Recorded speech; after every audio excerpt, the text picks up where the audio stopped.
This week on the Digital Coffee, Instagram shoppable pins are going to be available to more businesses. Facebook Live gets an upgrade, and LinkedIn wants you to send posts to your connections via direct message.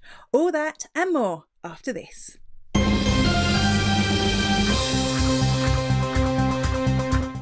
Good morning, and welcome to the Digital Coffee. This is your weekly dose of digital marketing and social media news for small business. My name is Amanda Webb. Instagram shopping tags have only been available to a select group of businesses up until now.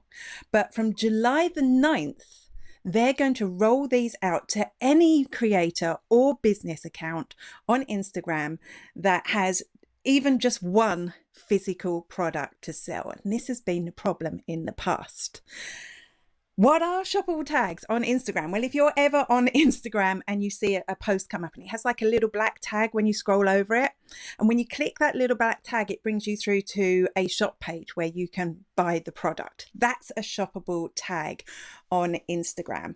And this week from July the 9th, they're going to let you have them if you've got a product to sell, as long as the products that you sell are on one single website. So it's not something you'll be able to send out to affiliate links. It's going to have to be your e-commerce site that you're sending from. So this is good news. We know e-commerce is huge at the moment, probably unexpectedly huge because this happened all of a sudden. And of course, Facebook, Instagram, they want a bit of that action. They want you to use their platform and maybe not Google and maybe not Pinterest, which we've talked about before, to sell the product. So this is going to be huge for them to try and push that out there. If you are a business that sells something, please, even if you don't use shoppable tags, even if you don't have a shop, tell me how to buy your stuff. I clicked through to a Facebook page the other day from Twitter for somebody that was selling amazing masks, and I wanted those masks. But when I went through to the site, there was no clue of how I could order these things. There was pictures of them, sure, but the captions on the pictures didn't say, this is how you buy, phone me, email me. Obviously, they didn't have an online shop. I don't mind that, but there was no clue on how I bought these things. So just please, if you are selling something online, make it really obvious to people how you buy. Facebook are upgrading their Facebook Live Studio. If you're a business and you use Facebook Live or you want to use Facebook Live more, Facebook Live Producer Studio is a tool from Facebook that basically controls your live. And this is a really handy tool if you don't have the budget to use third-party software, or if you just don't want to use third-party software. Facebook Live Producer Studio is adding some upgrades that are just going to make it easier for you to have a professional looking video. This was from Mari Smith. Let me get the first screenshot up. So firstly, you can add graphics at the moment, but they're upgrading the graphics that you'll be able to use to your Facebook Live to include a ticker. So this might be a moving ticker that goes across the screen all the way through the broadcast, kind of an animated stream, a bit like you see on news channels. You're going to be able to add something along those lines. We can't quite see how yet, but that's going to be a feature. You're going to be able to put comments on screen. So I put comments on screen all the time using eCamm Live, but that's something that's actually going to be built in to Facebook Live, which I think is cool. Second feature, and this is the most exciting one for me, is you're going to be able to add a link to your Facebook Live. And I'm wondering, is this, because this is in Facebook itself, is this a clickable link? This isn't going to be just like me putting a link on the screen. This could be a clickable link, which would be pretty amazing, particularly if you're trying to sell or if you're trying to get people to sign up to your email list as part of your Facebook Live. This could be an amazing tool. So I love these updates. I don't think I'd stop using eCamm Live to broadcast my Facebook Live because there's a lot of features and a lot of things that you can do outside Facebook. I can go live to other platforms as well. But I do think that this is great that they're really thinking about upgrading the way that people use Facebook Live on the platform. I mean, it's been there for a long time. So now you could be thinking more about selling product or getting people to subscribe to something as part of your broadcast. Direct messaging on LinkedIn is probably where the magic happens. It's the real place where you're going to make your sales. It's where you're going to make strong connections with people. So all that content you put in the feed is great, but it's your direct messages that are going to bring you the most value. And LinkedIn know this. They've been adding features for a while to help you get into more conversations on direct messages. And this new tool that they seem to be testing is going to take that one step further. Big shout out to Louise Brogan. I'll link to her video below. She spotted this. This is what it's going to look like. So it's just another button. Underneath the post, you're going to have your reaction button. You're going to have your comment button. You're going to have your share button. But now if you click send, you'll be able to send the post as a direct message. So this is fantastic. This would be a great way that you can start conversations with connections. If you see a post that you think is relevant to one of your connections, you'll be able to send that to people. That's going to be the way to use it, to inspire conversations and making deeper connections with the people you know. The way not to use it is to just send your posts en masse to all your connections. That's spammy. That's annoying. None of you watching this would ever do that, right? Would you? It's not just Facebook that are after your e-commerce dollars. This week, YouTube have launched a new ad type that is shoppable. So you'll be able to watch a video on YouTube, and as you watch that video, you'll be able to see products underneath from the product catalogue that company has. You'll be able to browse, you'll be able to shop. So again, this is a business that understands right now is the time that you need to hone your e-commerce. And it's so true, because now you're going to have so much competition. You're going to have so many good looking, trustworthy websites that you need to look at yours. You need to go, if somebody was coming here, would they trust to buy from me? And I think with more and more brands coming online, it's going to suddenly be more competitive. So it's something you need to look at right now. I love this from YouTube. You'll need to be in the YouTube Merchant Center, which is a part of Google Ads. You'll need to have an account there and upload your catalog there, and it will automatically drag in products from that catalog. And YouTube advertising is really taking off. It's being a way that people are looking at using ads away from Facebook, because Facebook has been brilliant, but it can get a little bit pricey, particularly at those competitive times. So YouTube is the next place that people are looking. So it's encouraging to see that they're introducing those new features. Audio tweets are a new kind of tweet for Twitter. When we think about it, Twitter used to just be a text-based network. You would scroll through a bunch of text tweets. It seems like so long ago. Eventually, they decided that they were going to make photos and videos appear automatically in the feed. I remember when that happened, I was at the Dublin Web Summit, and we were all, I don't know, is this going to work or not? It's an interesting experiment. But now it's worked. It's worked. Our feeds are full of photographs and they're full of videos. And now they may be full of this new audio tweet. They're testing it with a select number of users on iOS, so you have to have an iPhone for it to work. And this would what it will look like. Making sent this to me. Well, Amanda, I thought I'd record this audio for you because I believe that this is a new rollout and by Twitter, and it's freaking amazing. I love it. I thought you'd like to include this clip in your digital coffee. Maybe or maybe not. I'll tweet you later. I'm loving it. So that's what it looks like.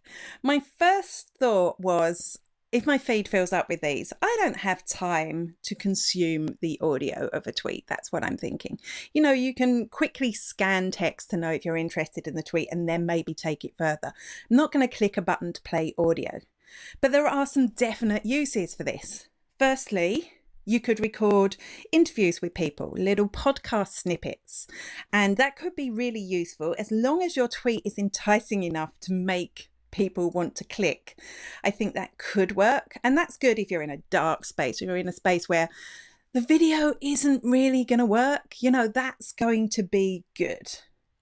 The other way, I think, and probably the more powerful way that you could use this would be to send replies to people. So it's not going to be your feed, your general feed.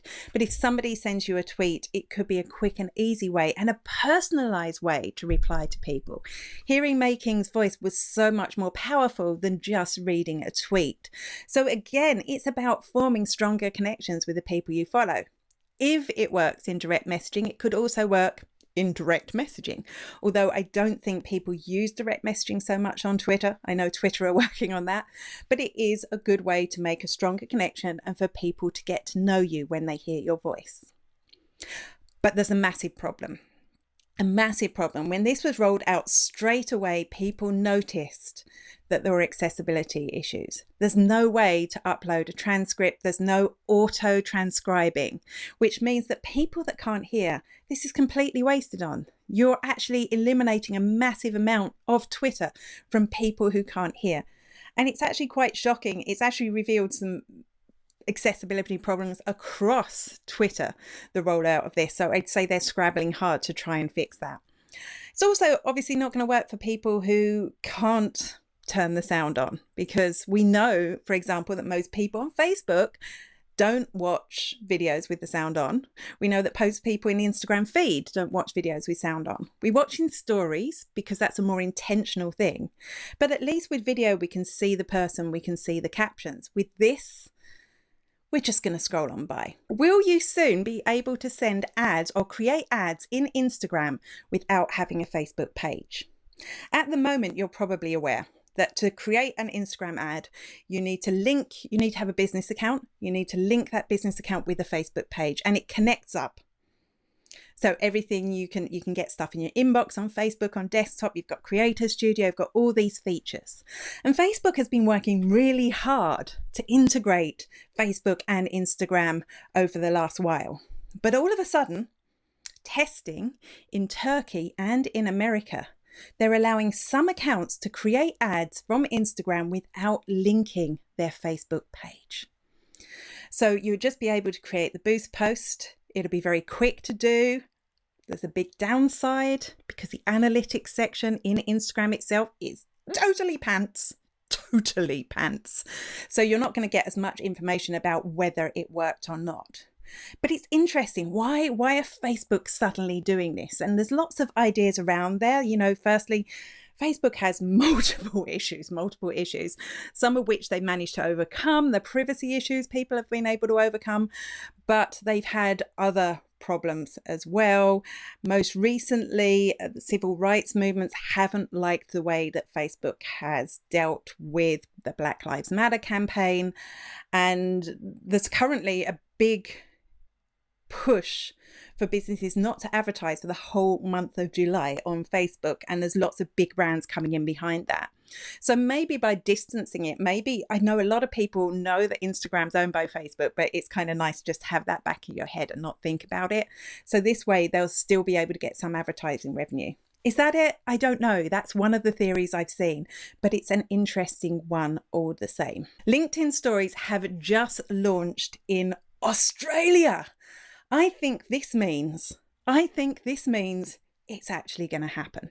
It's actually going to happen. Now, my first reaction, if you watched my show from San Diego, I interviewed Christine Gritman when this was first put out there about whether this was a good idea. And my first idea was, I don't want to see stories on LinkedIn. But I've mellowed. I actually think stories on LinkedIn could be good. Emma at the beginning of the show was talking about, well, I don't really use LinkedIn, so I don't think I'd use LinkedIn stories. And I think that's exactly why it's there. When new users come to LinkedIn, this stuffy old boring network, and see stories, they're seeing something interesting, they're seeing something creative, they're seeing something familiar, which could get more people posting, more people in there all the time. And to be honest, I think I would use stories in LinkedIn more so than I would use on any other social network. Of course, we talked about before the fact that, there's things you may not post in the feed, that, things behind the scenes stuff, what you're working on now, that could be really valuable within stories. We also got a snippet of what they're going to look like. So here is the first snippet so we can see that it's going to be quite straightforward to create stories and add stickers. And look, so obviously an Australian one because the sticker says g'day. So they've actually customized it for the region that they're working in. The stickers are bouncy. It looks like Instagram. It doesn't look boring and bland like you would expect LinkedIn to look like. And one additional feature on LinkedIn is, you know, on LinkedIn, you can decide who will see that you visited their profile. So, or what people will see when you visit their profile. So it could be Amanda Webb, digital marketer based in Ireland, or I can choose to be semi-anonymous, which would be somebody who works in the marketing space in Ireland, or you could be completely anonymous, which would just say somebody viewed your story, your profile. But they are rolling out similar controls for stories. So number one, people won't know that you're stalking them. Number two, your boss, if you have a boss, my boss is me, won't know that I'm spending way too long looking at LinkedIn stories. And I think it could also be good when you're researching. So that's my problem. I do an awful lot of viewing profiles when I'm researching. I imagine I'm going to do a lot of viewing stories. And this has often sparked people to get to connect with me or get into conversations who may not be in my target market. So there is advantages to that. I like it. I think, yes, I do it.